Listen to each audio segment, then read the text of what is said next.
Salut à tous! Nous voilà repartis pour une nouvelle saison d'informations brèves et efficaces portant sur l'actualité cyclonique de nos régions. Voici donc le tout premier point météo relatif à l'activité cyclonique de cette saison 2022.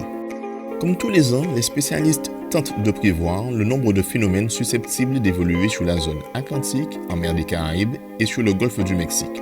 L'ensemble des principaux organismes de prévision tablent sur une saison 2022 très active.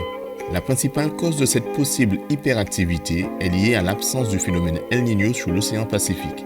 Pour faire court, lors des années marquées par la présence d'El Niño, l'activité cyclonique en Atlantique est réduite. Par contre, lors des années marquées par l'absence du phénomène El Niño ou par la présence de son contraire, le phénomène La Niña, l'activité cyclonique en Atlantique augmente.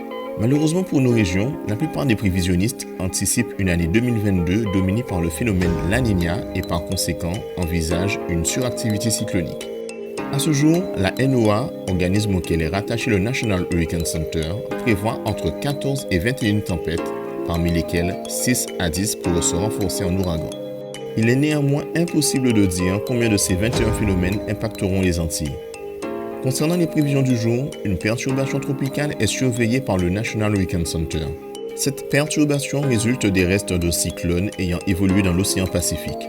Elle pourrait se renforcer en phénomène cyclonique au niveau du golfe du Mexique tout en se dirigeant vers la Floride et les Bahamas.